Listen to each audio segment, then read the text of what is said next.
Good afternoon. It is February 16th, 2022. It is 3:04. This is the Senate K-12 Finance, Education and Policy, Finance and Policy Committee. We will now come to order. We do have a quorum. We have three bills today. First up is Senate File 2952, Senator Duckworth. You may proceed. Thank you, Mr. Chair and members. Appreciate the opportunity to present to you this afternoon. Before we begin, Mr. Chair, I do have an author's amendment, the A2 amendment, that I'd like to move. It just cleans up a couple things in the bill. Okay, members, author's amendment A2 for 2952. All in favor say aye. Aye. Opposed? All right. Very good. Thank you, Mr. Chair and members of the committee. Every 2 years, the Professional Educator Licensing and Standards Board, commonly referred to as PELSB, provides information to the Minnesota Legislature about the supply and demand of licensed teachers in Minnesota public school districts and charter schools. The most recent report was published in February of 2021. SF 2952, as amended, seeks to improve the current teacher shortage and reporting that we see from this said report. The long and short of it is, this is a bill that seeks to bring a little bit more clarity and transparency to actual shortage areas that school districts are experiencing in their school buildings as it relates to their teachers and their classrooms.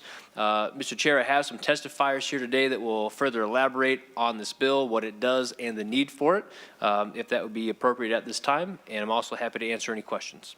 Thank you, Senator Duckworth. Yes, so I show 4 testifiers. First, Mr. Shaver, then Ms. Vasquez, Mr. Monroe, and then Ms. Snyder from Ed, Minnesota. So, Mr. Shaver, you're here? Yes, sir. So, welcome to the committee. Please state your name and who you're with for the record. You may proceed. Thank you. Chair Chamberlain, members of the committee, good afternoon. My name is Matt Shaver, Policy Director at Allies. I'm here to testify in support of Senate File 2952 as amended, and want to thank Senator Duckworth for his thoughtful leadership in crafting the proposal. I want to start by unequivocally stating there absolutely is a teacher shortage in Minnesota. What Senate File 2952 will do is give decision makers and the public a better sense of the size and shape of that shortage, so we can actually try and eliminate those shortages. How many elementary teachers are we short in Minnesota right now? Seems like a pretty straightforward question that should be answerable, right? Well, Section 122A.06 Subdivision 6 currently gives authority to define, measure, and report on teacher shortages to our state licensing agency. This is reported in a biannual supply and demand report. According to the 2021 version of this report, the answer to our question is 746. We have an elementary teacher shortage in Minnesota of 746. Now, is that number bigger or smaller than you'd expect? Hard for me to say, but the semi-retired elementary math teacher in me is most interested in, well, how'd you get 746, PELSB? Turns out that 746 is the sum total of the Tier 1, Tier 2, and out-of-field permission teachers working in schools right now. 2 of these things are not like the other, by the way, but more importantly, follow the logic. If we measure a shortage by counting the number of people with specific licenses actively teaching in our schools right now, what happens to our data if a teacher leaves? What happens to our data if a teacher is hired? If a Tier 2 elementary teacher quits their job today, our elementary teacher shortage doesn't get bigger by 1, it gets smaller by 1. If a Tier 2 teacher is hired to fill an open teaching job at an elementary school, our teacher shortage gets bigger by 1. Think about this. Depending on the tier of license, a teacher of record leaving the classroom can shrink the shortage without even needing to be replaced. A teacher of record entering the classroom can increase the shortage. I spent a bit of my Saturday looking at the job postings of school districts local to the members of this committee. This was pre-redistricting, so my apologies if these districts are a little less relevant for some folks all of a sudden. Senator Coleman, Eastern Carver County Schools has 15 openings right now, 8 of which are for special education teachers. PELSB would report your district is having a shortage of 42. Senator Isakson, out there in the ether somewhere, Mounds View Schools has 6 openings, 1 elementary, 1 middle, 3 high school. PELSB would report your district is having a shortage of 46. Senator Eichhorn, Bemidji Public Schools currently has 6 teacher openings, 3 elementary, 1 middle, 2 special education. PELSB would report your district is having a shortage of 57. Senator Kunish, Robbinsdale Schools, your old stomping grounds, currently has 38 teacher openings. PELSB would report your district is having a shortage of 123. So again, in case anybody isn't following me, that 123 number is a count of licensed teachers already actively working in the district.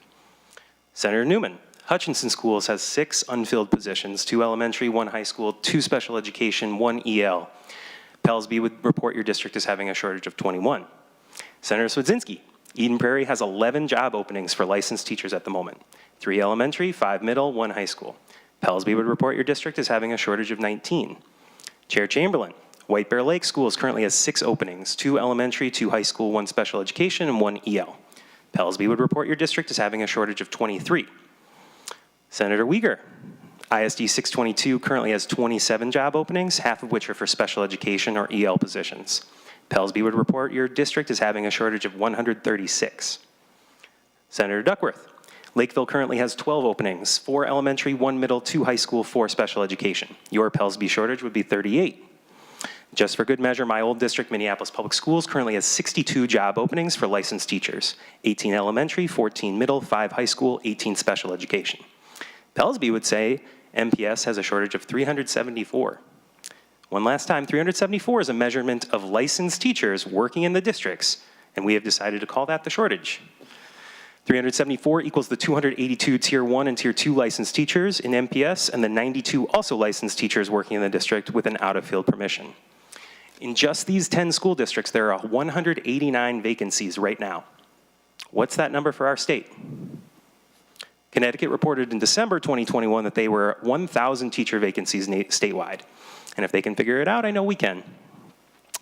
The best we were able to do in the 2021 supply and demand report is on page 43, where the report states that there are at least 101 unfilled vacancies in schools around the state, but that's based on survey responses to the question, did you have teacher positions that were budgeted for in 2019-2020, but were not filled due to lack of qualified applicants?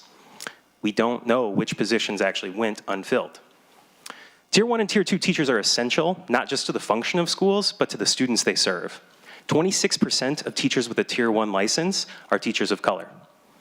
23% of teachers with a Tier 2 license are teachers of color. In a state hovering around 5% of teachers of color overall, educators with these licenses are indispensable. They are not replaceable, and yet the way we currently define, measure, and report on teacher shortages treats them as such. Page 14 of the 2021 Supply and Demand Report states this, quote, an analysis of positions filled by teachers holding a Tier 1 or Tier 2 license or permission reveals that if 15% of teachers with an active license and not in the classroom returned, there would be enough to fill all assignments currently filled by a teacher who is not holding a professional license for their assignment. So we could eliminate our teacher shortage entirely with a net increase of 0 in the number of licensed teachers working in our schools in our state. So if you're skeptical about using the utility of unfilled positions, like this bill would do, as a metric for teacher shortages, I'll point you all the way back in time to the year 2019.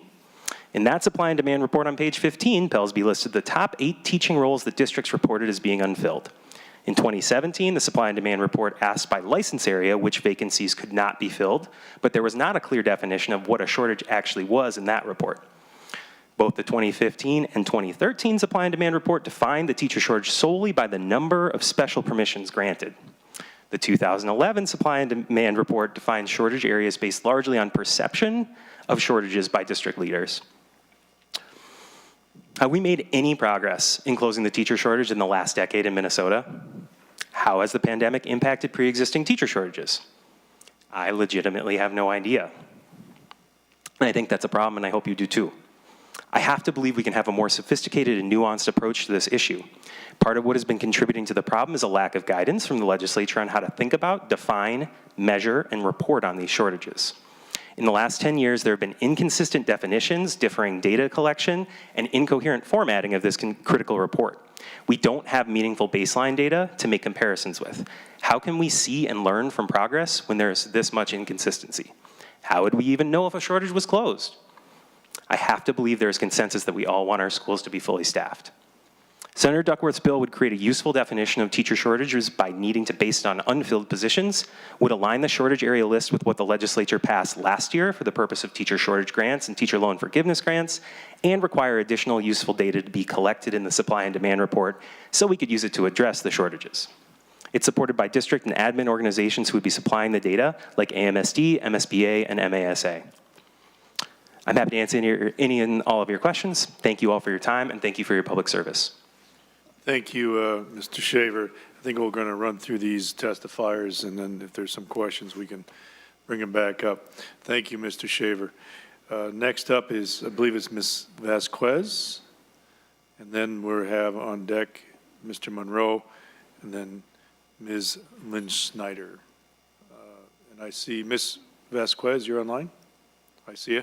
Go ahead and unmute and just state your name and who you're with for the record, and you may begin. Thank you. Good afternoon, Chair Chamberlain and members of the committee. My name is Veronica Castellanos Vasquez, and I am a Tier 2 Spanish immersion kindergarten teacher at Erinson Elementary in Minneapolis Public Schools.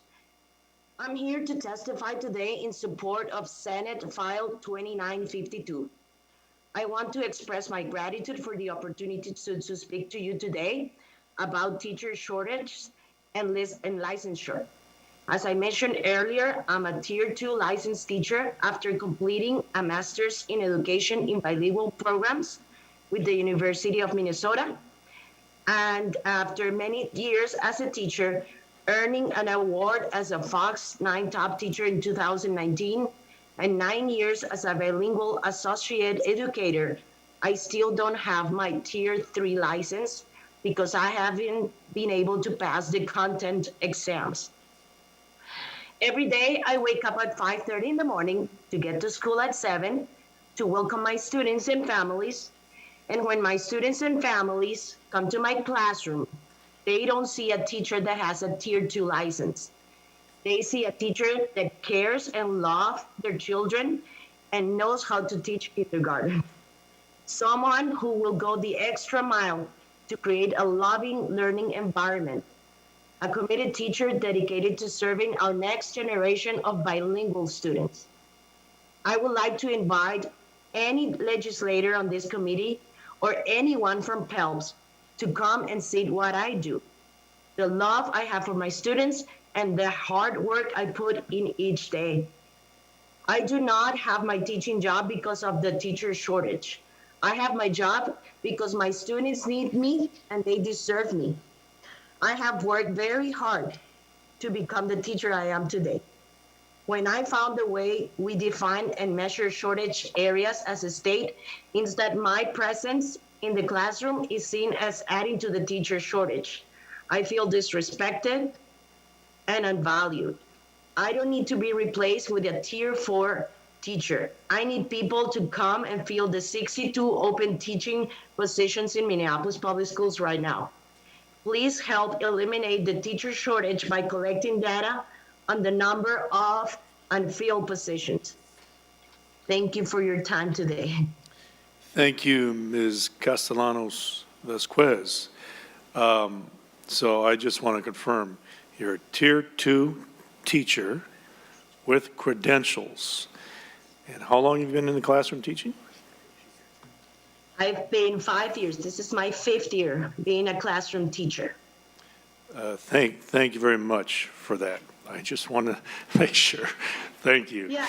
No, thank you. Thank you for listening. Thank you. Okay. Next up is, so don't go anywhere. Stay online. We might have a question later. Mr. Monroe. Yes, You're online as well? absolutely. There you go. So welcome to the committee. Please state your name and who you're with for the record. You may start. Thank you. Thank you, Chairman Chamberlain and members of the committee. Good afternoon. Thank you so much for allowing me the opportunity to speak today. My name is Tyler Monroe, and I am a Tier 2 drama teacher at the Hiawatha Collegiate High School in Minneapolis. The reason I'm here today is to testify in support of Senate File 2952. Before I do that, I'd like to share a little bit about myself and my pathway to the classroom. I initially didn't want to be a teacher. I wanted to be a playwright and a director of theater. I pursued my master's degree in dramaturgy from the Institute for Advanced Theater Training at Harvard University, fully intending to join the regional theater movement upon graduation. But then something unexpected happened. After I obtained my MFA, I took a job teaching in Boston, and I fell head over heels in love with the profession. I was an English language arts classroom teacher in Boston for 7 wonderfully fulfilling years. And as much as I love Boston, 4 years ago, my partner and I decided to relocate to Minnesota to be closer to family. Upon moving here, I was deeply grateful for the tiered pathway towards permanent licensure. This meant that I could continue my career uninterrupted, and I could do what I feel like I do best every single day, which is connect with students and cultivate their confidence in themselves. As a teacher of drama, I feel immense joy and immense pride in the work that I do every single day. I get to encourage young people to find their voice and to speak it with confidence and passion. I get to cultivate a sense of collaboration and empathy among my students. My classroom is a place where students learn the value of taking bold risks and growing from their initial setbacks. Through the study of drama, students learn what it means to be a human and to recognize the humanity in other people. There's real value and real worth in what I teach. However, I feel as though the way we currently define and measure the teacher shortage in Minnesota is at best unhelpful and at worst dismissive of teachers like me who work in schools every day and hold Tier 1 and Tier 2 licenses. You see, under the current state measurement standards, my position counts towards the teacher shortage in Minnesota, despite the fact that I come in and I work hard every single day. I don't need to be replaced by another teacher. I need teachers to come in and fill the 13 vacant positions that we have in the Hiawatha network right now. When I do finally obtain my Tier 3 license later this year, my position will no longer show up as adding to this shortage. I am one of 163 people in the state of Minnesota that currently holds a theater teaching license. Of those 163, 17 of us hold a Tier 1 or Tier 2 license. Under the current measurements, if I left my job today, that would leave a teaching vacancy in my school, but the state teacher shortage, which decreased by 1, that to me just doesn't make sense. What does make sense would be if we began to measure the teacher shortage in Minnesota with the right criteria, which is unfilled positions.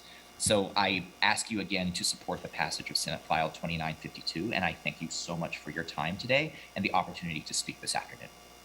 Thank you, Mr. Monroe. I really enjoy hearing the stories of the teachers, myself and Ms. Castellanos Vasquez. Mr. Chair? Yes, who is May I ask speaking? Mr. Monroe one quick question? I just want to make sure I heard something correctly.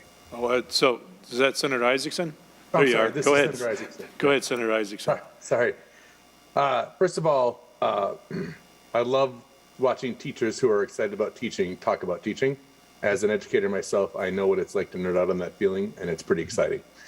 Second, did you say, just so I understand you right, did you say, can you just, let me ask a question. When you said, according to the way they file or they report teacher shortages or vacancies, even though I come in and work every day, I'm considered one of the vacancies. Can you, I don't know if I understand that, and that isn't a loaded question. I really don't know I get it. If you could just help me with that. Yeah, the way that we currently tabulate and monitor teacher shortages is how many positions are filled with Tier 1 and Tier 2 license holders.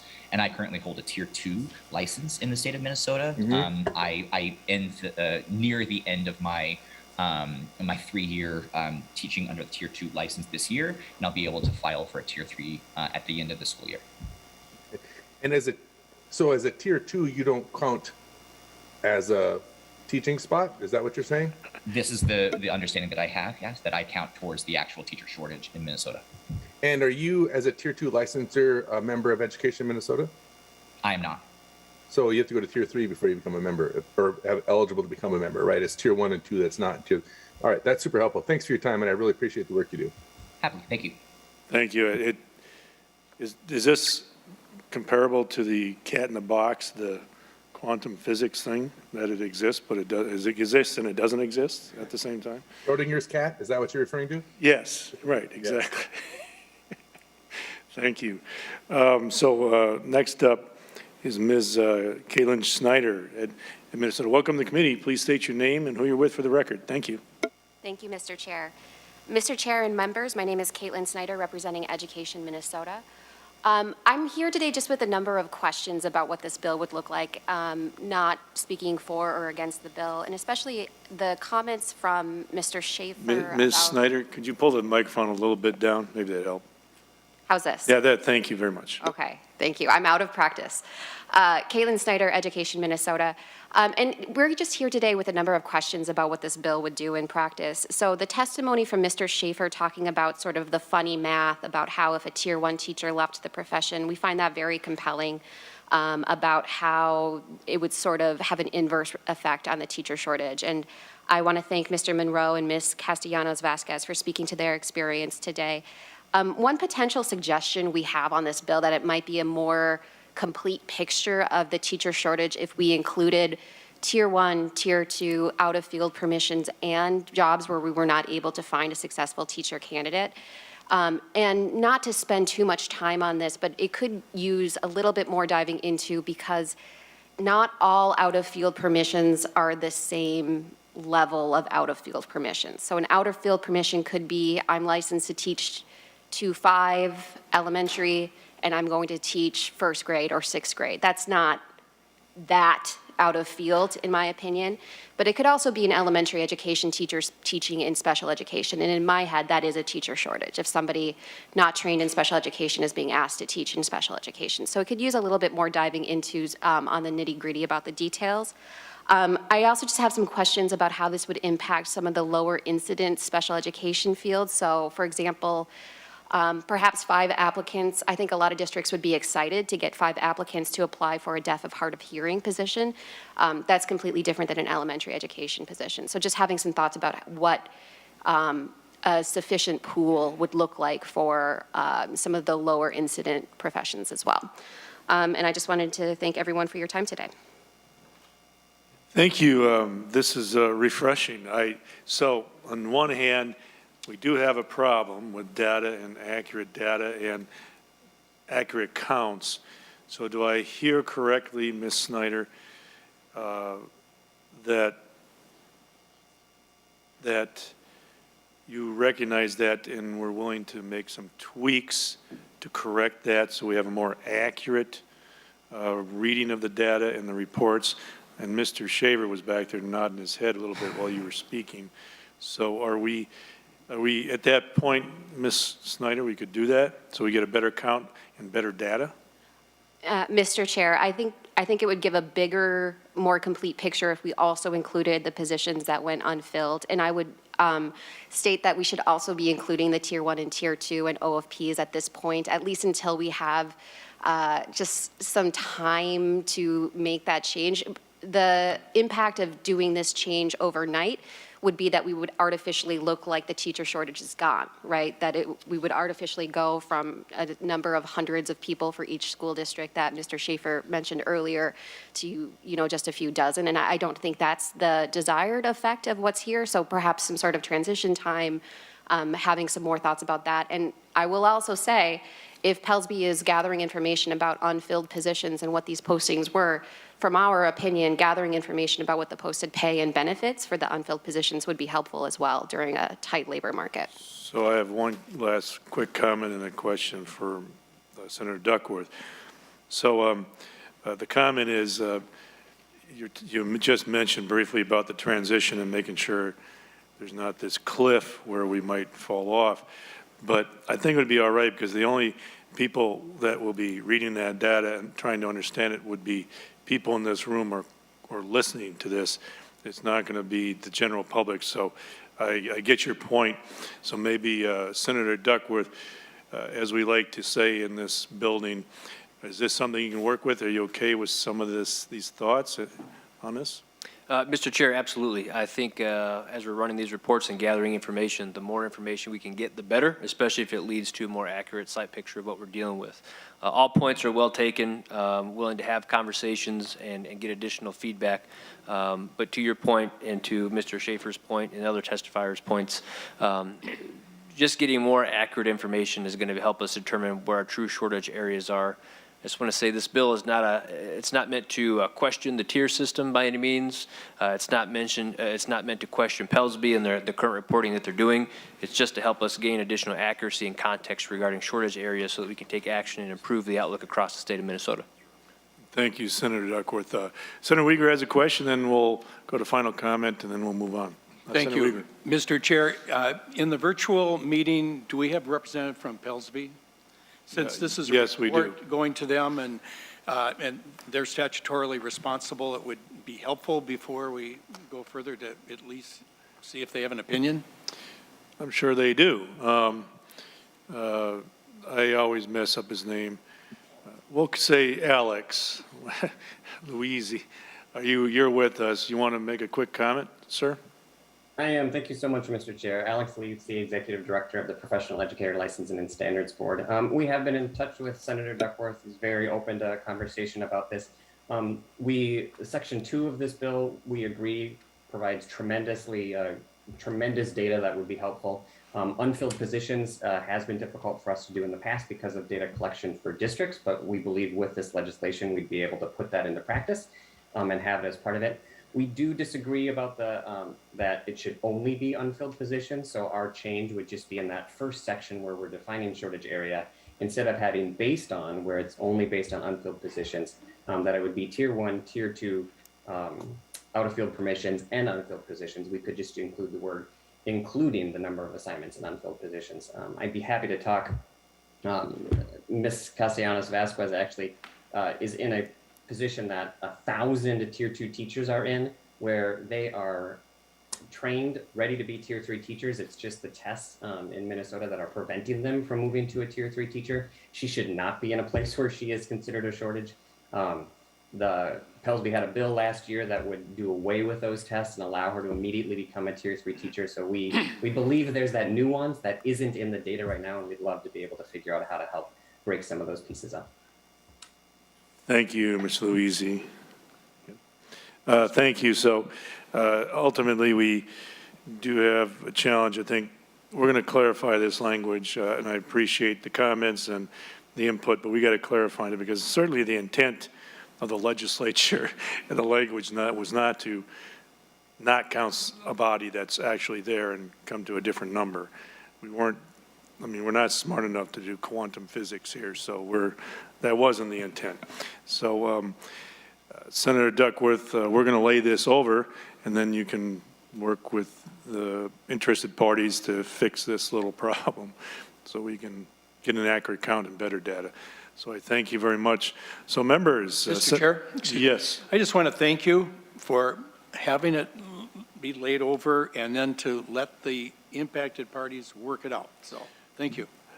You're welcome. That's what we do here. We aim to get along, Senator Weger.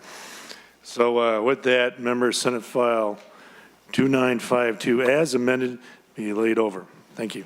Thank you, Mr. Chair. Thank you. So next up is Senate File 2861, and Senator Dornink has been telling me he can't wait, has been waiting to get up here to do this for a long time. He's just next door to me, I know that. And across the hall from Mr. Marcus. So Senate File 2861, you've been working on this for a while, Senator Dornink.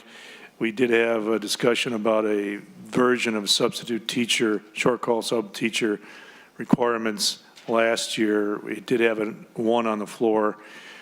We have another version here, and I understand you have a couple of amendments. You've been working with people. You had a couple of amendments. Yes, Mr. Chair, the A2 and the A3.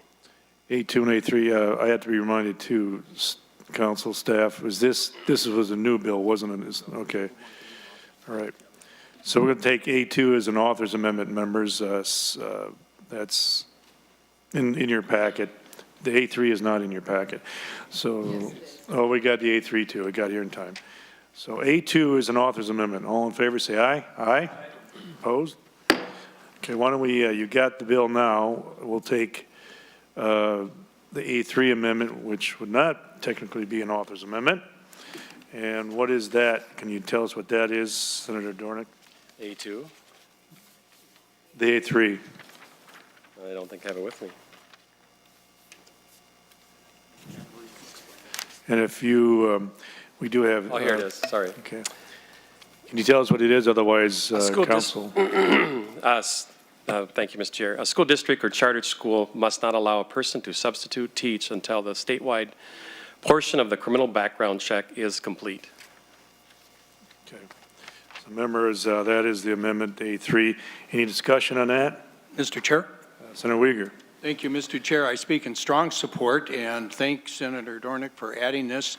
You recall a year ago when we had a debate, and there still will be debate on other parts, but this was a strong concern of ours on the criminal background check, and that before someone be in the classroom, that it be totally vetted and approved by Pelsby.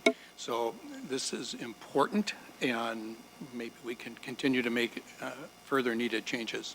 Thank you. Thank you. So, members, any other questions, comments on the A3? If not, I'll move, we adopt the A3 amendment to Senate File 2861. All in favor, say aye. Aye. Oppose? Okay, now you got your bill, and I'm sure everybody's in love with it now, correct? So, We are. You have some testifiers. We got one, two, Mr. Raymond, Ms. Dimmer, Mr. Erinson, then Mr. Rooney from the department. No, yes, he's from the department, and Ms. Lynn Snyder again. So that's the order. Just be ready to go. Mr. Raymond, welcome to the committee. Please state your name and who you're with for the record. Well, good afternoon. I want to thank you first for allowing me the opportunity to come address you. Mark Raymond, I'm the current superintendent at Dassel-Cokato Public Schools. I actually was the original writer of this bill a couple years ago and introduced it. I was the HR director in Austin when this came out. In working in that position for a number of years, we ran into sub shortages all the time. And the intent at that time was really to have the legislature take a long, hard look at the intent of the legislation that surrounded it. Because over the course of a number of years, the state of Minnesota had advanced beyond what I believe the intent was. And in 2018, we had moved in Austin around to a point where our substitute services could really be effectively divided into two areas. We were talking about content, that actual educational content and material and delivery, and then we had the idea of physical presence and making sure that things were going to work out okay within the building. And we were actually at that point able to separate those two things.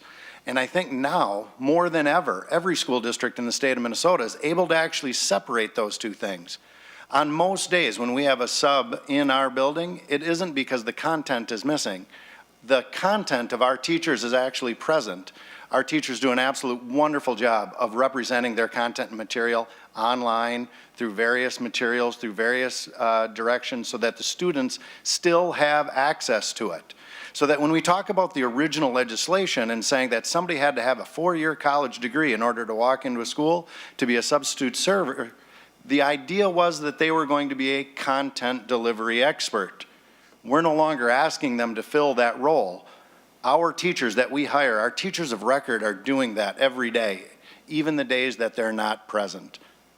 What we're asking for them to do is to come in and build relationship with kids, to make sure that things are working out okay, that we're meeting the needs of the people that are in the building. And when we introduced that bill, that was our ask, is to start moving away from those ideas. Now, when we fast forward a little bit here and we move our way through the pandemic, I think you can begin to understand where not only have those ideas become stronger in school districts, but now we have an additional layer. And that idea that we're running into sub shortages at a greater need than we were when this bill was originally introduced. I can tell you from my years as an HR director, school districts make a living with retired teachers. That's who's subbing in our programs. Those are the people that are coming in and helping us out. And as we worked our way through the pandemic, those teachers that were 65, 68, 72 were no longer subbing in our districts. And when they stopped subbing, I'm going to let you know it's pretty tough to get them to start back up. And so our sub pools have shrank. We're now looking to try and make sure that we can adequately run our buildings physically every day. And we're asking for some assistance. The other one that I'd put in front of you is that we need to expose more people to the profession of teaching, and I need to get them into classrooms, in front of kids. And this idea of opening up the opportunity for people to sub does exactly that. It levels the playing field for people that don't have four-year college degrees to begin to pursue, examine, and think about entering the profession of teaching. In my former position in Austin, I can tell you that I could have hired bilingual and trilingual instructors to come in and be subs as long as they wouldn't had to have had that four-year college degree. I would stand before you today and ask, review the intent and make sure that we're still matching the intent in today's educational environment. Thank you. Thank you, Mr. Raymond, for that. Let me ask you a quick question. So as the bill was amended and redone, is that an acceptable format for you? I mean, can you live with that? It's not pure like it was last year, but what are your opinion of this? As we move forward through time, the idea is to make incremental changes so that we can begin to alleviate some of the pressures.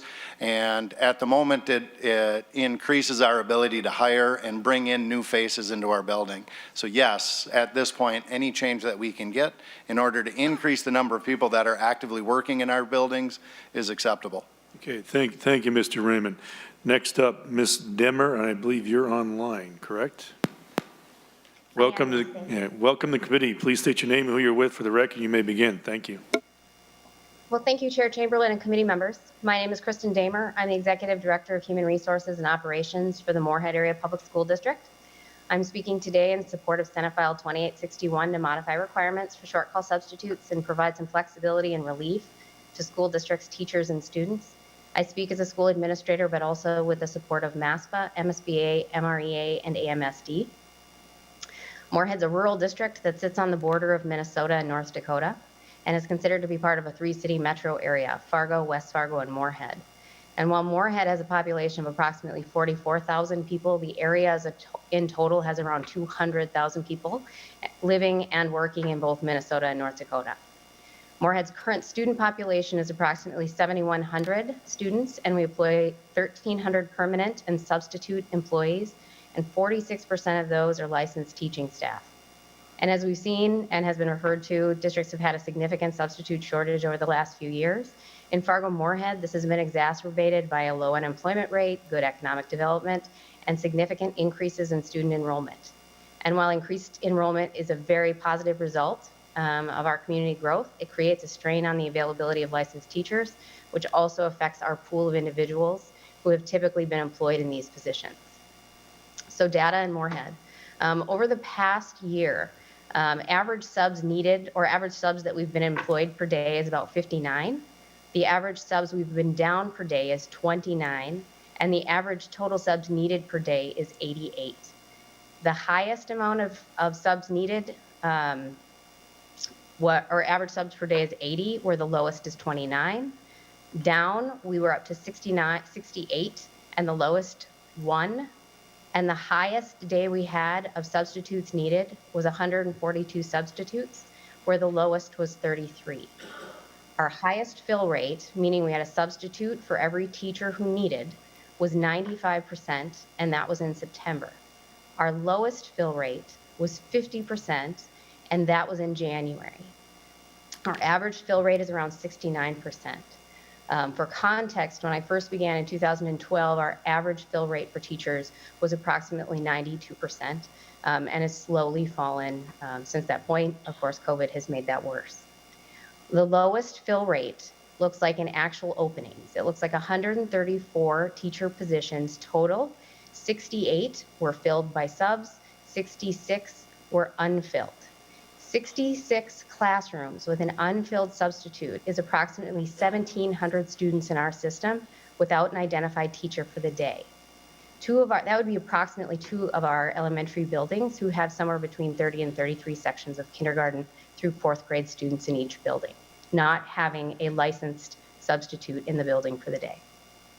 So what happens when we don't have enough substitute teachers? What happens is students do not receive services. This may include special education, English language instruction, and support services in both reading and math for those needing additional help.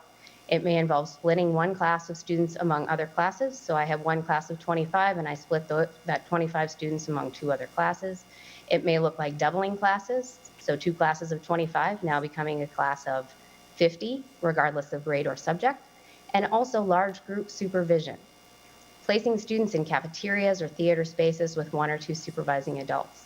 In addition, and last but not least, teachers miss contractual prep periods, lunch times, and administrators are in the classroom subbing rather than being available to help students, staff, parents, and guardians.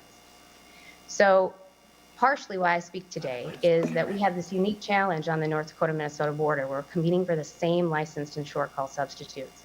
But in North Dakota, the requirements are as follows: an online application for a substitute license, an official transcript documenting a minimum of 48 hours of college coursework, and then a successful background check by their licensing agency. So the inequity creates further complications to an already urgent shortage of subs from Moorhead and our regional area, which also includes smaller districts such as Dilworth, Barnesville, and Rothsay. So this bill would be beneficial to all Minnesota school districts, teachers, and students, but for a border city with vastly different requirements than a neighboring state, it's imperative to allow for this flexibility in hiring substitute teachers. I thank you for your time and the opportunity to speak with the committee today. Thank you, Ms. Dimmer. Mr. Chair? Yes, who is this? Can I just say real quick, this is Sen Isakson.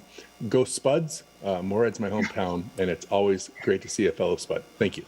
Go Spuds. Don't do it. Don't make fun of it, Mr. Chair. Spuds are very serious in Moorhead. Okay, thank you. So, Senator Kunish? Good afternoon. Sorry I'm not there with you today. We do miss you. I'm sure you do. I'm the emergency daycare provider for my granddaughter. My question is this. So I was a teacher for 25 years, and I experienced many of the scenarios that you spoke about. I was a library media specialist, so I would often get asked to go into a classroom on my lunch hour or my prep to help cover classes. When I was a classroom teacher, oftentimes, you know, splitting up a classroom to cover. And that's been for 25 years we've had that issue. We, in most districts, have a number of teacher on special assignments. We have administrative assistants and administrators, all with teacher's license. And so I'm wondering, is it your experience or, you know, in the field of folks that you speak with who are administrators, do those, let's say peripheral or support staff, do they also go into the classroom to help support the classrooms as substitute teachers? Yes, yeah. So we would have media specialists. So from a district perspective, some districts don't. We do. We have media specialists or coaching staff depending on the grade level. We have coaching staff in every building. Some coaching staff would be limited depending on the grant they're paid with on whether they can be allowed to sub or how long they can sub for the day. But especially when those numbers are high, those teachers are in the classroom. So you've got reading specialists, title specialists who are meant to do extra support reading and math. They're often in the classrooms when we're having a shortage. What about Senator Kunish, go ahead. Thank you, Chair. What about administrators? Are administrators pitching in and going into the classrooms and helping out as well? Do you know? Ms. Demmer? Yes. Yes. Oh, sorry. Thank you. Thank you, Chair. Yes, administrators have been in the classroom. So we would have administrators, for example, we have an LSS administrator at the middle school who's been in the classroom almost every day since the start of school, based on a lack of special education teachers and some leaves of absence that have required him to be present. Last week, I sat next to an administrator who told me he'd be teaching PE in the afternoon, and that was the head principal of the building. Our buildings are 2 administrators deep, so we have a principal and an assistant principal and upwards of 750 kids in an elementary, for example.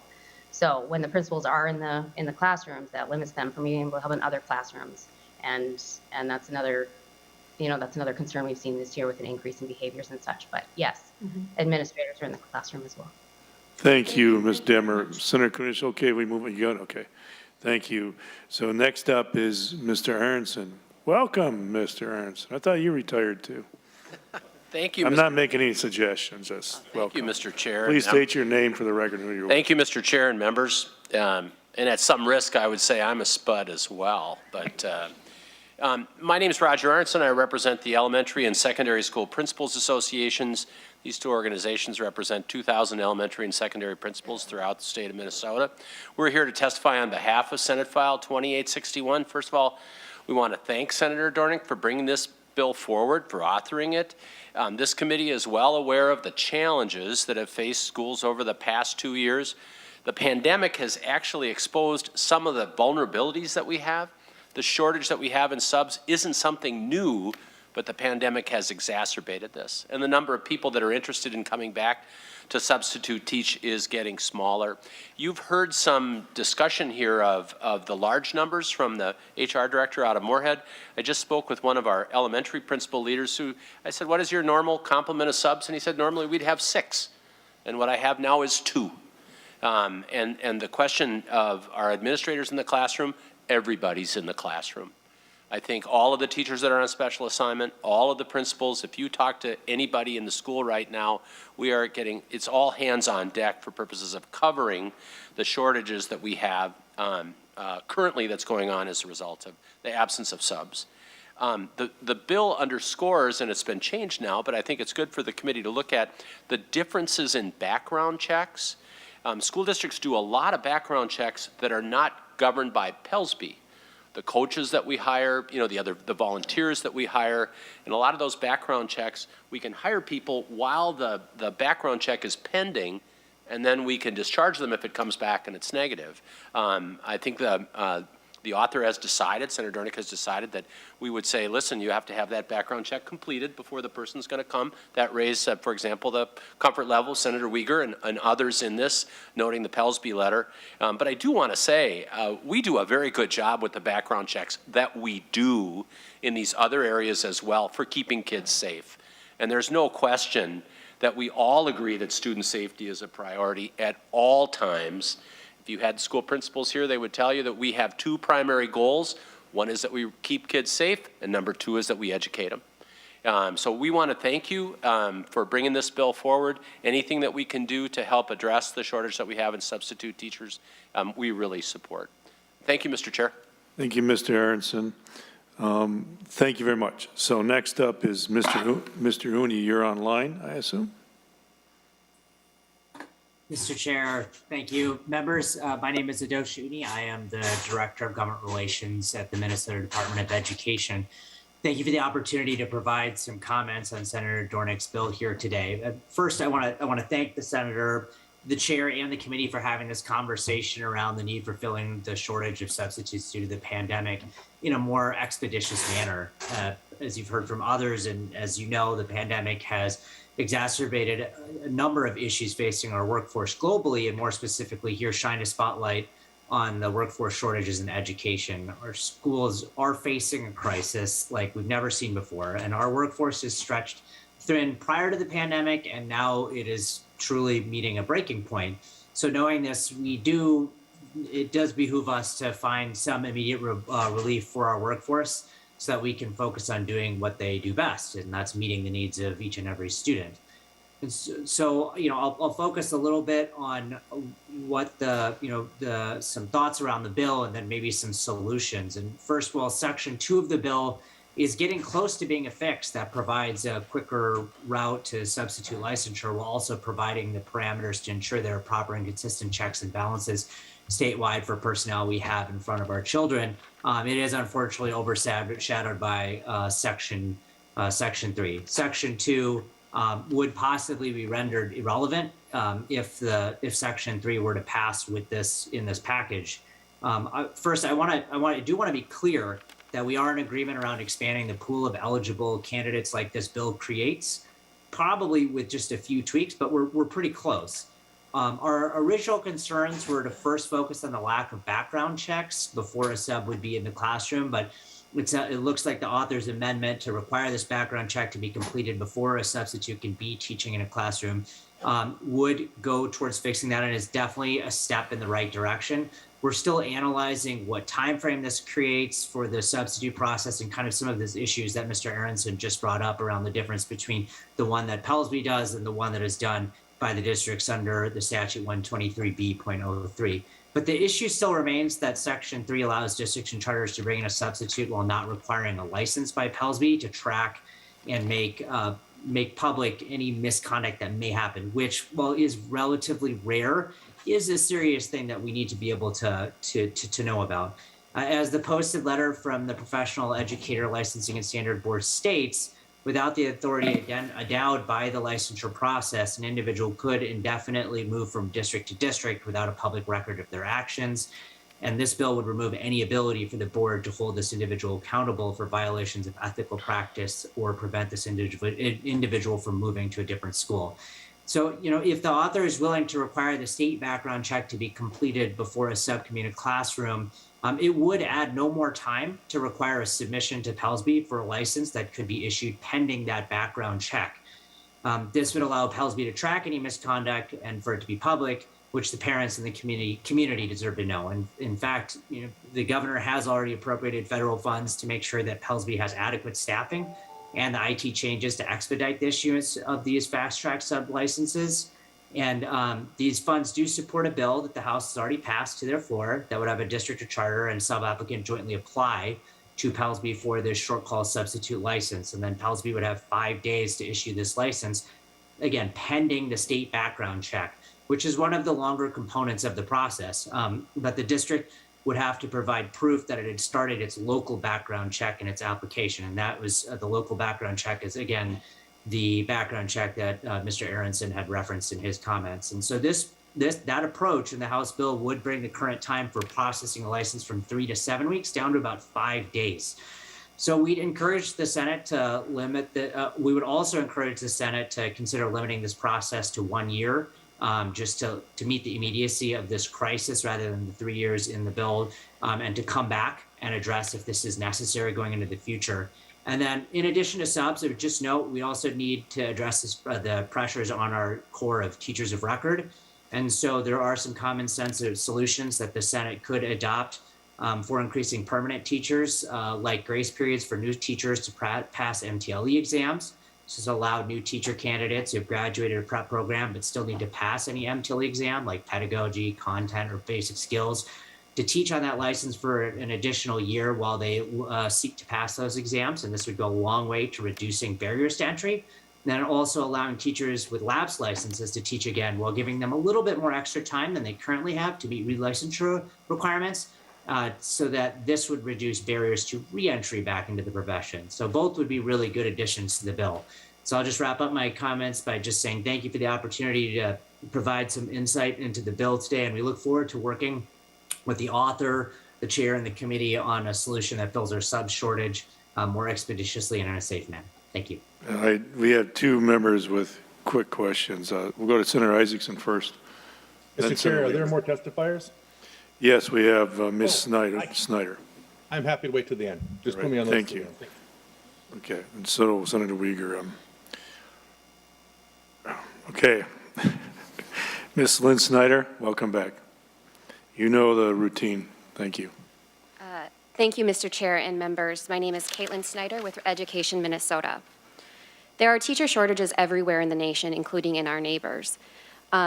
Deviating from my remarks a little bit, we had Education Minnesota did a joint event with North Dakota Education Association in Fargo and Moorhead earlier this year, and the teachers from Fargo weren't able to join because they couldn't find substitute teachers. Like Ms. Dimmer said, North Dakota has lower standards for substitute teachers. Our neighbor, South Dakota, has no requirements for their substitute teachers, and they are facing the same teacher shortage that we are facing right now. We have a bus driver shortage, a lunchroom shortage, an education support professional shortage, and yes, a teacher shortage. There are large challenges facing our schools today. This bill doesn't address any of those large challenges. It does not provide more time to teach so teachers can have lesson plans available to substitutes should they be out of the classroom. It does not ensure school personnel can take sick time if they need to limit the spread of COVID in our schools. It does not improve the working conditions of educators to make the field more enticing in a tight job market. Well, Ms. Snyder, you know me, I hate to interrupt, but could you address this? The bill isn't intended to address all the problems in K-12. It's intended to address one thing, short call sub teachers. So please, to the bill, to that issue, and not to every other issue that is impacting our schools. We'll bring those up other days and you'll have your time. So please, to this bill. Thank you. Thank you, Mr. Chair. People are finding better paying jobs, and the daily rate of pay offered by school districts is not keeping up. Instead of addressing this bill lets anyone lead a classroom. I am happy to see the A3 added, which addresses some of our concerns, but there are many allegations reported to PELSB that fall short of criminal violations that will not be included here. Without a PELSB-issued license, districts will be missing information about code of ethics complaints. This includes violating principles like a teacher shall provide professional education services in a non-discriminatory manner. A teacher shall not knowingly falsify or misrepresent records or facts relating to that teacher's own qualifications or to other teachers' qualifications. A teacher shall not knowingly make false or malicious statements about students or colleagues. A teacher shall not deliberately suppress or distort subject matter. It even includes potential complaints about inappropriate relationships between students and teachers. Language at 320 directs PELSB to keep a database on citizens it does not license in case someone makes an allegation against them. Language at 231 prioritizes short call sub applications over full-time classroom licenses. This is incredibly short-sighted and will lead to delays in full-time teaching licenses being issued. This is called a pilot project, but no information is gathered from this proposal. Mr. Raymond talked about how this will bring more people into the profession, but there is no reporting about new educators joining our field, how many openings were unfilled, what was the quality of the education in the classroom, did the sub suspend students from the classroom at a higher rate because they were provided no training by their school district. At best, this proposal is short-sighted and will not address the teacher shortage. Thank you for your latitude, Mr. Chair. Thank you, Ms. Snyder. So from your comments, you would suggest that well, this is my impression from your comments. I could be wrong. But the suggestion in your comments is that the districts now are doing a horrendously god-awful job of policing their own employees. And number two, which I doubt, and number two, that by putting a teacher in a classroom who is qualified and vetted by the local district is a bigger disaster than having no teachers in the classroom and sending those kids home. But I digress. So we have two members with questions. Then I have a final thing. Senator Isakson, you're first, and then Senator Weger. Thank you, Mr. Chair. And then Senator Duckworth. I want to first thank Senator Dornink for taking the time. It isn't often that happens in our current state of affairs that I get a visit from my Republican colleagues about a bill they're offering. And him reaching out, I think, really makes me more motivated to be a part of the team instead of having our usual. I mean, shockingly, Mr. Chair, I'm known for being a bit acerbic now and then, and I apologize if I've ever noticed over the line with you here, sir. Anyways, I have to say that while I do really think that Senator Dornick's heart's in the right spot, and I'm really grateful to see that we can both across our party aisle see that there's an issue we need to address. There's a couple of substantive issues I have with this bill that I'm just not comfortable with, and I just kind of want to walk through it. And if you'd be willing to comment, or anybody else who wants to comment, we can talk about it. The first thing is that, and if this has changed or I missed something, let me know. Removing PELSB from the reporting requirements, I don't think is in the best interest of parents. We're going to create a liability issue, and I think that's important that stays in there. I just don't think it makes functional sense. I think that the current bill will probably end up slowing this process down and getting subs rather than speeding it up, and I think that's the goal is to speed it up. And so I think the intended consequence might have some unintended consequences that are going to be problematic. And then I agree with the goals of expanding these qualifications for short call substitutes and creating this kind of an expedited process. I'm not sure I think it hits that mark when it doesn't understand the role PELSB plays in helping us realize that, right? And so how do we work together to get someplace where we think we're going to be able to solve the problem in a way that you agree with, that I think also I can agree with, that hits the mark? If that's something you want to pursue, I really am open to that conversation. Again, it was, I just really appreciated a colleague across the aisle calling me up and say, what do you think of my bill? And that means a lot to me. That doesn't happen as often. And I'm pretty honest about saying I would really be willing to go to the mat and hash this out with you and figure it out. But I think these are 3 issues that stand in the way of me being able to support the bill at this time. And so I'd love to hear more from you or from anybody else that wants to comment on that. And maybe we can come back and have a further conversation about it and figure that out. So thank you. Thank you, Senator Isakson. Senator Weger, then Senator Duckworth. Thank you, Mr. Chair, and thank you, Senator Dornink, for reaching out. And there is some progress on the amendment that I referred to. There's still some concerns, but the big picture, this will get resolved before too long, and it needs to get to a conference committee. And because the House is moving ahead, I know that Senator Swedzinski and Isakson each had proposals. I think they had made a request for a hearing. You don't have to hear our bills. That's right, and we've got this bill in front of us, so thank you for reminding the committee that. You have a question? So yes, thanks for letting me speak. Because if we're not going to have our bills heard, all we can do is ask questions, recognizing we only have a few minutes to do that. But a lot of work goes into putting these bills together. The administration put together the bill, et cetera.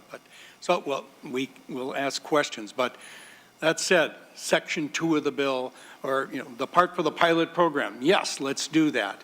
I totally agree about the bigger picture on addressing respect and resources and things for why we need all these subs and replacement teachers.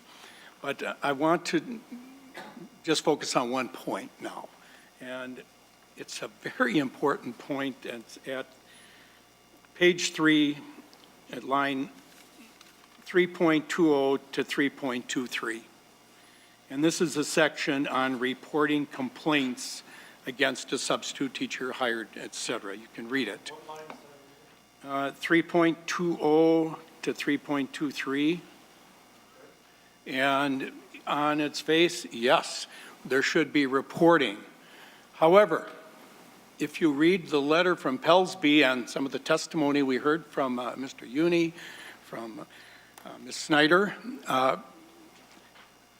there's no teeth in this because Pelsby cannot investigate complaints if it's not a person that's licensed by them.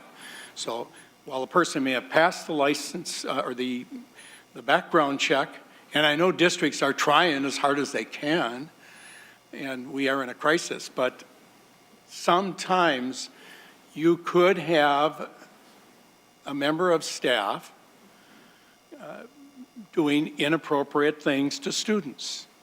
And while there could be a complaint made, and we could talk about grooming, we could talk about inappropriate touching, read the headlines. And that's why we're so strong about the criminal background check. But if you have a reporting requirement and there's nothing Pelsby can do because it's not public information, and I would invite Pelsby to elaborate further. Maybe I could ask the author to comment, or maybe Mr. Erinson, as a seasoned attorney representing the schools, is there a concern about the potential liability? Is there a concern about there not being any teeth for the follow-up on a complaint that is filed? You can file a complaint, but if there's not an investigative review, and then what about that perpetrator that moves from one district to another under the radar? Thank you, Mr. Chair. Thank you, Senator. Thank you, Senator Weger. Senator Dorg, may I have Mr. Erinson answer? Do you want to say something? Yeah. No, Mr. Chair, you can ask. Right. Okay, thank you. Mr. Erinson? Mr. Chair, members, Roger Erinson, the school principals. I want to say, first of all, I think Chair stated out very well on the front end of this that school districts actually do a pretty good job of managing the behavior of their employees. I think that that's the first line of the piece on complaints. The Pelsby system of review of complaints is quite lengthy and quite slow. We would not rely on that to protect kids in the classroom. We'd rely on our HR directors, our administrators, et cetera. I do think the background check piece that Pelsby is requiring on the front end of this before the placement, which the which the authors agreed to place, that takes care of the moving from district to district question that you raised on the end there. But I think there can be a bit of misplaced emphasis on the underlying complaint review by Pelsby. That's a pretty lengthy process. I represent principals that are in that process, and I can tell you it may take anywhere from 30 days to 6 months. So we really do rely on what the districts do in terms of protecting kids from people who behave badly. Thank you, Mr. Erinson. We really have to move on because we got another bill, Senator Weger. Senator Duckworth? We can do this on the floor if. Pelsby needs to be on the record on this. I disagree and would love to debate Mr. Erinson on this. If you want to go to, I thought I do. I do want to go to Senator Duckworth. Senator Mr. Chair? Mr. Chair? Senator Dornink. I was just going to say, Senator Weger, I'd be glad to meet with you in your office afterwards or tomorrow or whatever. We'll set up an appointment and I'll work with you on that and hear what you have to say. So. And I know Senator Dornink has reached out to the department, has talked to them. He's reached out to Pelsby. He has been working with them, Senator Weger. He's been working with people, and that's why we got the changes. So thank you, Senator Dornink, for doing it. Senator Duckworth. Mr. Chair, thank you. I just have a couple of brief questions for Senator Dornink. It's a good bill. I appreciate you bringing it forward. Could you refresh my memory? Last year, did you pass a very similar bill off the floor of the Senate? Yes, we did. Senator Dornink. Mr. Chair, sorry. Thank you for the question, Senator Duckworth. Yes, we did.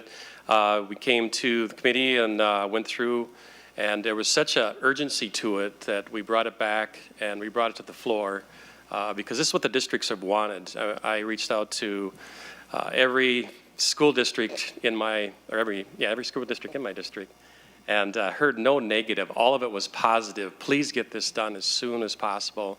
And Mark Raymond mentioned he was the author of this, and he's been working on it for 3 years. And it's sometimes frustrating. I mean, I'm a carpenter, and I like to see progress. So we passed it. It went over to the House, and then they actually heard it in committee, and then it was laid over for possible inclusion in the conference committee. And I was in the conference committee, and we worked through it. And I talked to both Chair Dabney and Chair Richardson to try to come to a compromise language, and it broke down, and we didn't get it done. So, and then the commissioner reached out to me, which I appreciated her reaching out to me, and we talked about the bill that they had. Well, I talked about that bill, but they talked about the bill that I think Senator Isakson is authoring now. I'm not sure, but he'd have to. And we talked about that, and she had just shared again the urgency of the bill, this importance of this substitute teacher bill. And that the districts are crying out for this all through the state. It's not just my district, it's all the districts. And so I reminded her, I said, we have the bill passed. It's sitting over at the House. Let's get it done. Let's concur. You guys amend it, concur, and we can get this done in a matter of a few days.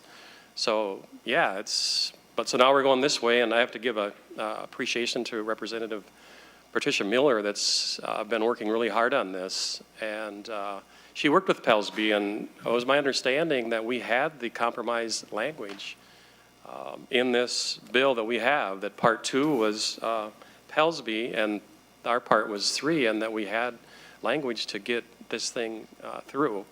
And now all of a sudden it seems like the brakes are on again. So I'm not sure. That's what I've seen, and so we're trying to work through, and I appreciate Senator Isakson, Senator Weger. I apologize I didn't reach out to you. I'm not going to try to say your last name yet, working on that, but definitely try to work together and get this done. So I'm not going to give up. I appreciate my testifiers and what they're doing, and it's just these school teachers need the help, and I want to help get them that help. So Thank you, Senator Dornink. Senator Duckworth? Just one quick follow-up, Mr. Chair, thank you. Senator Dornink, between last year when this bill was passed off the Senate floor to today, would you say that the stakeholders you're talking to are finding this issue to be more or less pressing? It's more Senator pressing, Dornink. Senator Duckworth. Thank you. Thank you. So with that, I think the summary is, well, Senator Dornink, you have any final comments, wrap up? You did a pretty good job with that one question, so, you know. I can get wordy sometime, Mr. Chair. You're surprised by that too, I'm sure. Just closing, I just again want to thank my testifiers. I appreciate them coming, supporting the bill, and they're the boots on the ground. That's what we need to hear is they're crying out for this. So let's get it done. I also want to thank my co-authors, Senator Duckworth, Senator Hoffman, Senator Newton, and Rude. Bipartisan support for this bill, and actually it had tripartisan support last year when we passed it off the floor.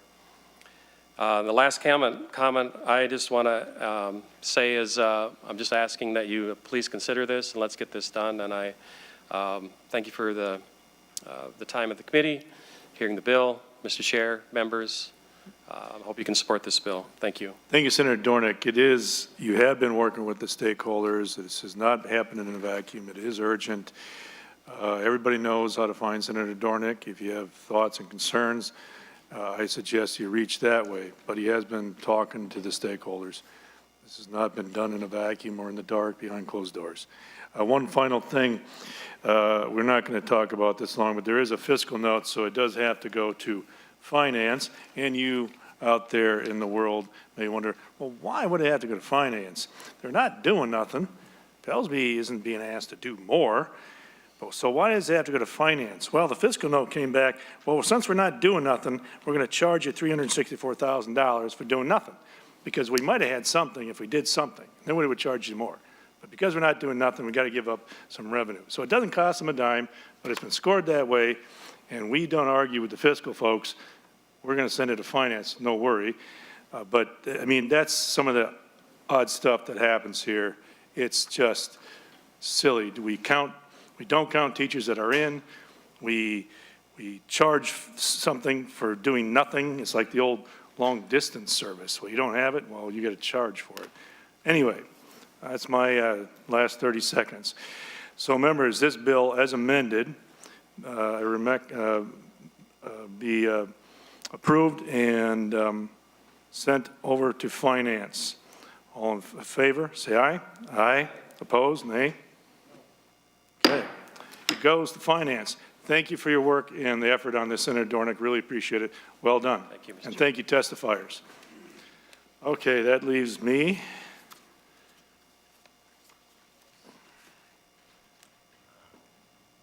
That means you're in charge. You want it over there? Why don't you come down here next to this guy?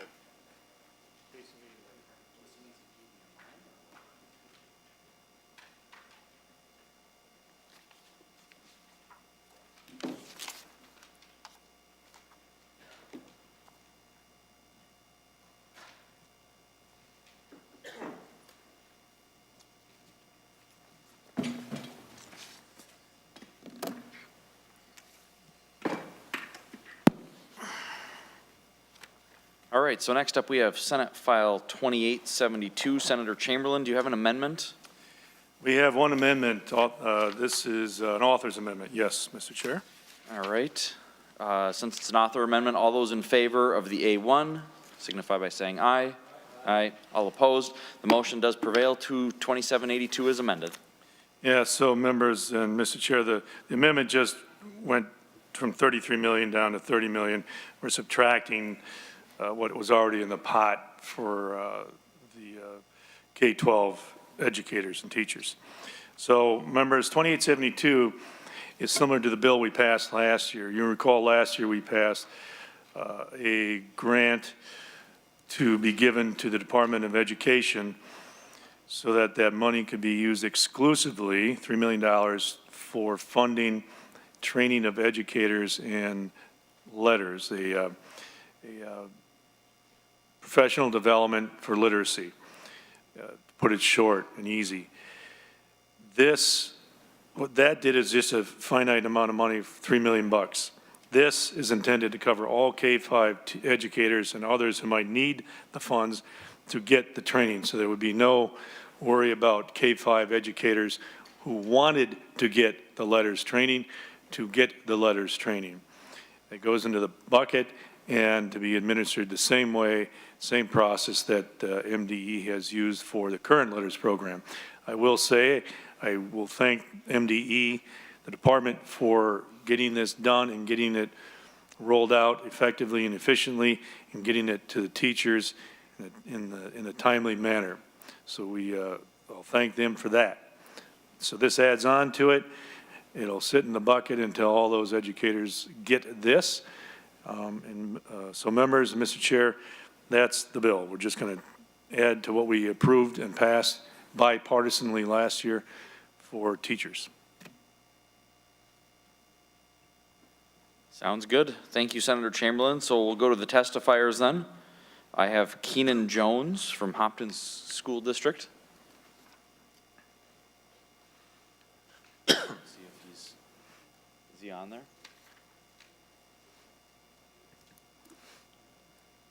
I guess we don't see him on there, so if he happens to pop on, we'll get him in towards the end. We next would have Rachel Berger.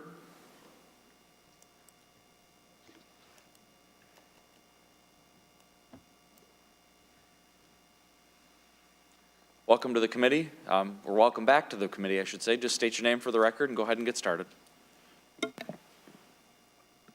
Thank you, Mr. Chair and members of the committee. My name is Rachel Berger. I am the director of a parent-led organization called Can you try to get the mic a little closer? I guess they're having a hard time hearing you. Is that better? Yes. I'll just lean forward. So I'm the director of a parent-led organization called Decoding Dyslexia Minnesota. I apologize for any redundancy here, but at the same rate, you asked me to come back, so I'm going to talk. So equity in education really starts with learning to read. And as many of you have heard me say before, 20 years ago, Congress appointed a national reading panel, which reviewed 100,000 studies on how students best learn to read. The evidence that structured literacy with explicit phonics instruction enhances student success in learning to read was clear and compelling. Your microphones are really interesting. There isn't a lack of knowledge on how students best learn to read. Rather, there's a delayed reaction or delayed action in responding to one of the most significant skills required in education. Most students in Minnesota's classrooms are not learning to read, and the method of instruction used is the most obvious reason why. So how do we know that students aren't learning to read? The NAEP scores show that 62% of Minnesota's students read at a level below proficient. We haven't moved the needle on that in more than 2 decades. A dismal 46% of white fourth graders scored proficient or above in reading. Only 19% of their black peers scored proficient or above. As a parent, it's really sobering that half of white students failed to meet that proficiency bar. The figures for black students should outrage anyone who care about social justice and equity in education, because 19% of students reading at grade level is not equity. The stats translate into bleak futures for struggling readers: 54% of males who drop out of school, and 80% of youth involved in juvenile justice. I'm sorry, I'm not moving, it's your problem. Share one common denominator: low literacy. I can't possibly be the only one wondering why we have all the science we need to understand how students learn to read. We also know the impacts of poor instruction, but we failed to make the changes necessary to put those methods into place in the classroom. Reading is the most significant skill a child learns while in school, and education is one of the costliest items of our state budget. Through no fault of their own, teachers and administrators have varying degrees of the knowledge of science of reading. And that makes inconsistencies when it comes to practice. Poor results persist with students, which contributes to our achievement gap. When teachers don't have the skills to teach all students to read, students are robbed of their ability, their potential, their self-esteem, and their future. And let's not forget that our teachers are robbed of the satisfaction of a job well done. Rather than looking at improving instruction in classrooms, oftentimes the blame for low literacy skills gets shifted to parents and students. Students of color, especially those from low socioeconomic status, are often told the reason for their failure is because their parents' lack of reading to them, or that they're not trying hard enough. And particularly infuriating for me is it's blamed on a student's behavior. Any board-certified functional behavior analyst, which work in many schools, will tell you that behavior is a symptom of an unmet learning need, not the cause. So white students like my son gain skills in reading because I was able to afford private tutoring. But many kids can't access tutors. There's no fallback plan for them.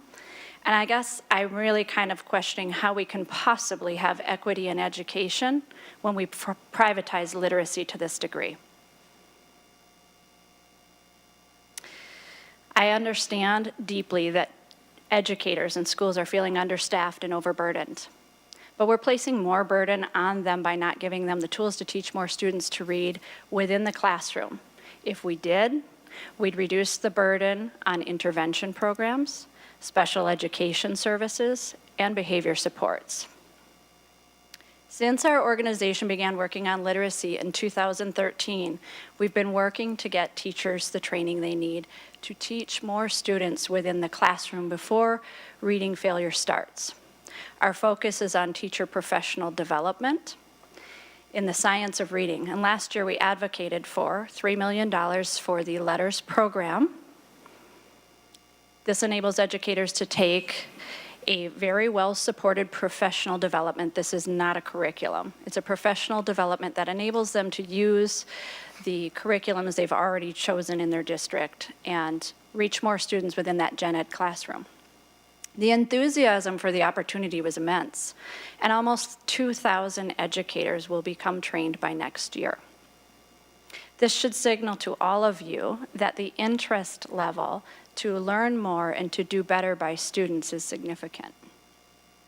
Now we need the legislature to step up and use a portion of the state budget surplus to ensure that all students have access to a highly trained educator. That access doesn't come down to a zip code, parental resources, or your socioeconomic status. And as long as we're on the topic, I'd also suggest that we protect this investment by staffing up the regional centers of excellence with a highly trained in the science of reading instructor that can coach, implement, direct on curriculum, and help support the local literacy plans. All right, I'm wrapping up, I promise. I started advocating for literacy instruction as a private citizen in 2013. The students who left third grade that year not reading well will be graduating this year, or will they? How many dropped out? How many failing students found that their behavior became the focus of their education plan? How many are involved in juvenile justice? How many have mental health issues? And how many of those are prepared for college or the world's best workforce? The consequences of our failure to act now have real consequences for kids, individuals, and society. Reading opened doors of opportunity, but for now only half of Minnesota students can open those doors. I'm asking for your support in this bill and investing into our educators and our students. Thank you. Next up, we have Amy Wallstein and then Caitlin Snyder.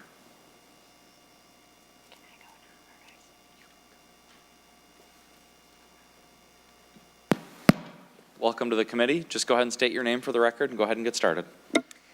Good Good afternoon, Mr. Chair and members. Thank you for the opportunity to testify in support of Senate File 2872 today. My name is Amy Wallstein, and I am the Education Policy and Workforce Development Director for the Minnesota Business Partnership. Our members are the 115 CEOs and senior leaders from Minnesota's largest employers. And since the Business Partnership was formed in 1977, our mission has been to ensure Minnesota students are well prepared for careers in the global economy. We are greatly concerned about how education achievement and opportunity gaps and labor force shortages are impacting the workforce and the potential for Minnesota's continued economic growth. Reading is an education and an economic issue.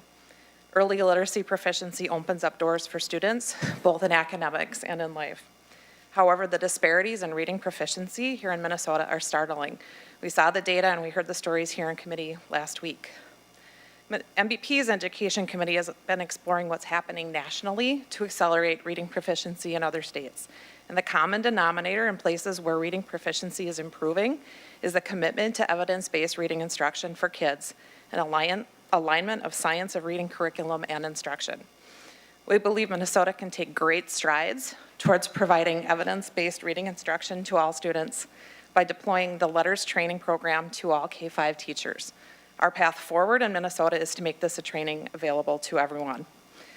Investing in LETTERS training for K-5 teachers is one of the best investments the state can make with the budget surplus, and we strongly encourage you to support this important bill. Thank you. Thank you. Caitlin Snyder.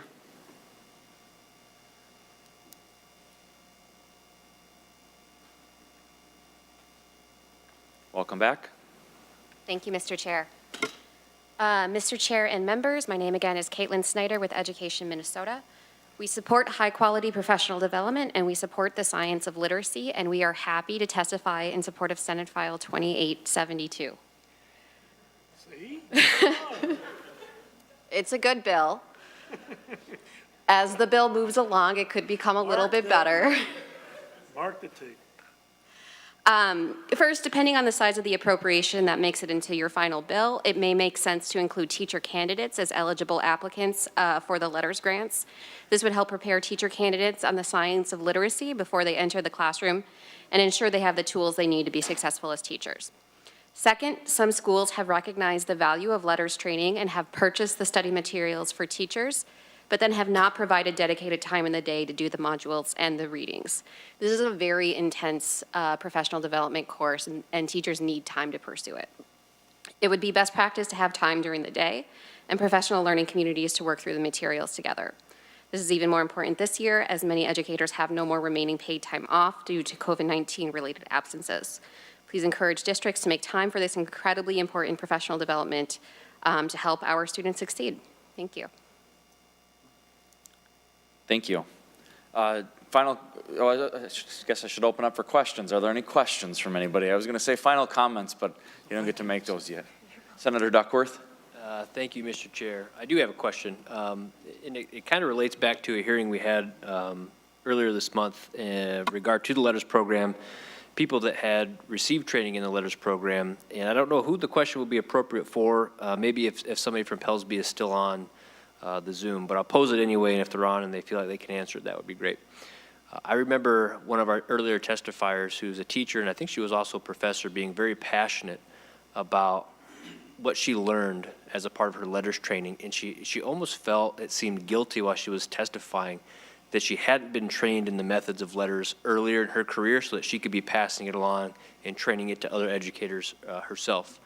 And so the question really is, if statute has called for teacher training programs to provide scientifically based reading instruction for the better part of a decade, I'm wondering why it still seems to be somewhat of a surprise to some of our educators that they didn't receive it during their initial training to become a teacher, and if that's something that can be addressed, or if it's being looked at, and how we can implement these components of LETTERS training into their education from the very get-go. Senator Chamberlain, would you like to take a stab at that, or would you like to defer to the Pellsby folks? Senator Duckworth? Is Alex still on? I believe he is. I am, Mr. Chair. Go ahead. Yeah, happy to address the question. Thank you.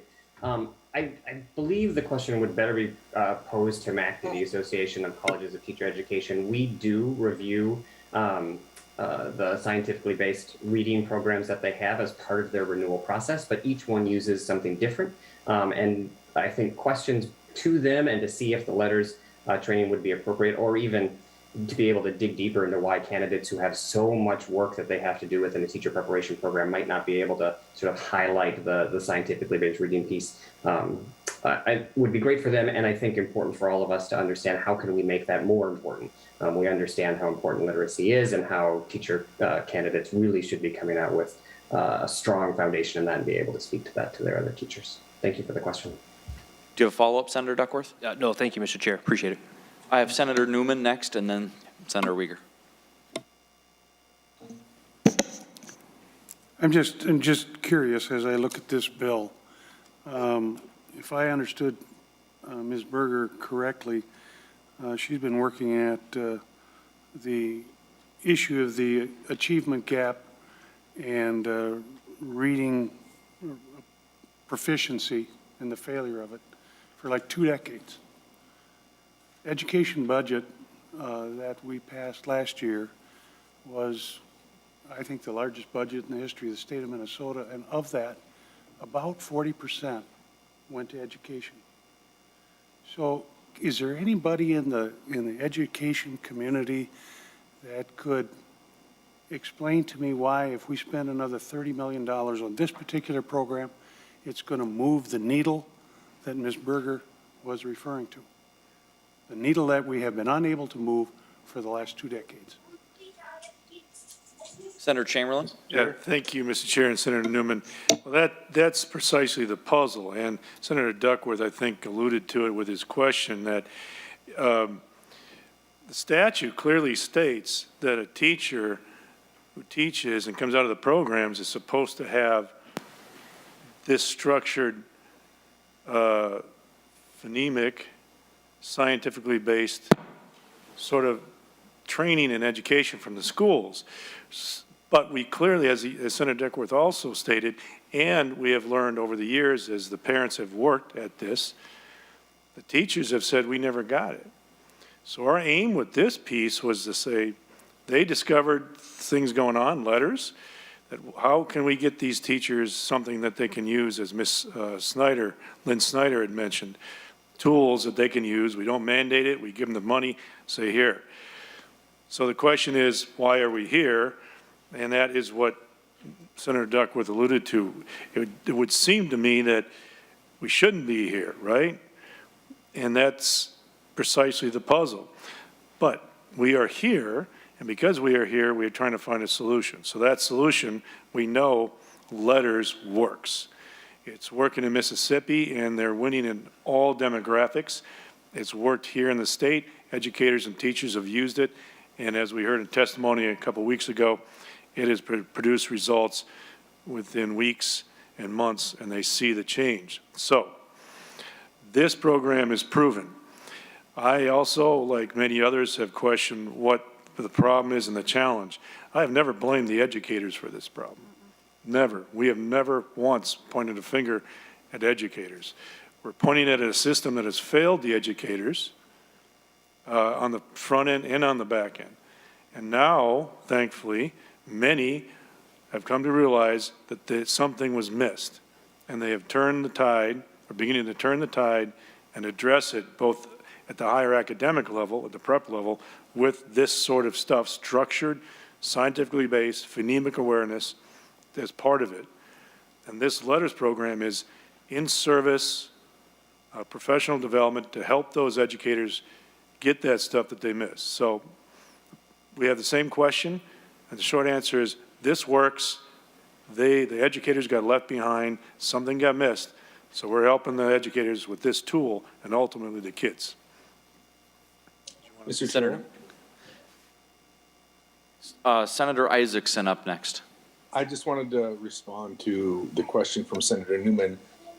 First of all, it is weird to find myself in a position defending a bill for Senator Chamberlain against Senator Newman. I'm not sure what's up with that, but I want to point out that he has his means and methods. I want to point out that You know, when we make blanket statements like the largest budget ever, right? Every year is the largest budget ever. And what I think is important to recognize is that just because money is being spent on a process and a project in education doesn't mean that the money we're spending, and I think that's what Senator Newman's alluding to, isn't being spent the right way, but that also doesn't mean that we're adequately funding education either, right? And so I'm take a little umbrage with the fact that when we say things like, it's the biggest budget ever, how have we not solved this problem? Well, we have to acknowledge that not only is education complex, but it also runs at an inflation rate that's much higher than normal inflation. And so I would applaud us taking a specific look at trying to solve a problem in this situation. And I would think this is something that both sides of the aisle could agree to. So thank you for letting me share that. Mr. Chair. Senator Newman. Very brief response to Senator Isakson. My question wasn't so much as to the budget. My question was, what makes this particular program different that is going to help the children learn how to read? That was the genesis of my question. Thank you, Senator Newman, and I think Senator Chamberlain did a great job of answering that, and it looks like Ms. Berger would like to touch on that as well, so go ahead. At the risk of sounding extremely unfiltered, yeah, you might as well move. What's going to be different? For many years, we've put money into Reading Well by third grade, into programs and curriculums. This is big business. It's a multi-billion-dollar business when it comes to curriculums, professional developments, etc. You've been lied to for many years. Our tax dollars have been, our teachers' potential, our students' potential have been taken. And the Congress did the studies. The science of reading is what educators and students need. They haven't been getting that. They didn't get it in higher education teacher prep programs, and they're not getting it in service currently. It's going to take us quite a bit to dig ourselves out of what we've dug ourselves into. And we're not the only state. So it isn't as if Minnesota has made some massive mistake singularly. Tennessee, Mississippi, all kinds of states are in the same position. We're just asking that we allocate the appropriate funding to give the teachers the tools they need to help the students improve in literacy. And this is what is studied to be the most effective in terms of reaching students in the manner that they learn best.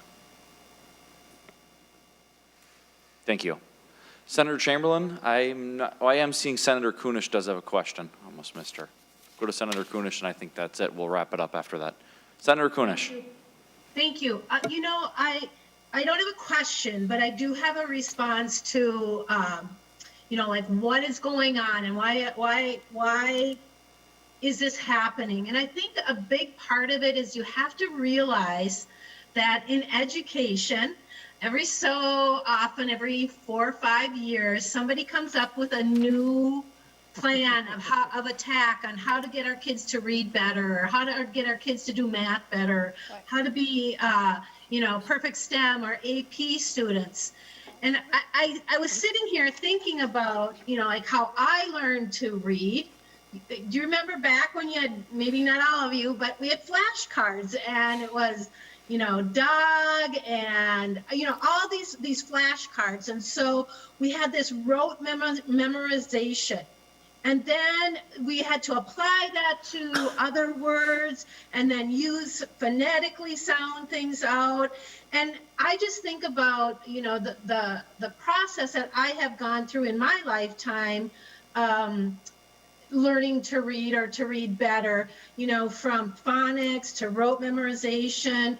There was the whole word movement, the look and say movement, decoding. I mean, tons of stuff. And a lot of time, you know, sometimes I think what it comes down to is that textbook companies are like, hey, let's come up with a new thing. We'll get all new textbooks. We'll sell it and say this is the latest, best, and greatest thing ever. This is going to solve all of our problems. And I'm not just sure that, you know, throwing $3 million, I think this is probably a really good program, because I personally really prefer sort of a phonics approach to it. but it also makes me think about areas that we are not really addressing and putting our money where we can get our biggest boost. And we just heard about lack of substitute teaching and lack of support in the classroom. And I did a little bit of math. And, you know, my thought is to assist the teachers in the classroom, boots on the ground kind of thing. However the school district decides to do their reading program. If we took this $3 million, this $3 million would provide 194,300 hours of para assistance. What if we took this money and paid educational assistants, paras, a really good wage, and get them into the classroom to help the teachers? You know, I'm really thinking about how we're going to do this come post-COVID, and adding another thing that might be, you know, a voluntary thing to do to improve your reading skills, because teachers are always looking for ways to improve their skills. I'm thinking that I kind of feel like our better bang is putting this money into persons in the classroom and not always, and not putting it as another, you know, maybe the latest and greatest sort of thing until we have kind of balanced our schools once again. So I just wanted to make that statement, and I thank you for giving me the time to do that. Thank you, Senator Kunish. Senator Chamberlain. Yeah, just closing comments. I could go on forever with that, Senator Kunish. My goodness. I'm going to refrain. But the number one problem in our schools is the gap, which is primarily caused by the kids not being able to read. We've known for decades and 100 years how to teach kids to read. And for some reason, in this state and states across the country, to your credit, you recognize all these things that have come along over the decades. But there's no reason that only 60% of the kids in this state at third grade are reading proficiently. No reason, no excuse. And that is worse for the children of color. We all know that. But you sit there and say, well, let's put $30 million into paras. The kids can't read. And as far as this program being a fly-by-night, it is not. It is based on science that's been around for 100 years and been proven time and again. It started with Groves and then the Reading Center in Rochester. It's been used by individual teachers and then districts. They have gotten all kinds of results in Louisiana, in Mississippi. They are beating, by the way, members and anybody listening, Mississippi is beating us in every category in reading proficiency, every single one. And you know what they did a few years ago? Said, you can't get a license in the state of Mississippi to teach unless you do this. They're beating Minnesota. So we ought to stop looking so proud and smart, because we've let the teachers down and we've let those kids down ultimately. So this is just the single most important thing we can do for kids in the classroom. And I thank God for the parents and the advocates who pushed for this for almost 10 years. And it is almost criminal that it's taken that long to do it. I could write a book on the foolishness they had to go to get it done.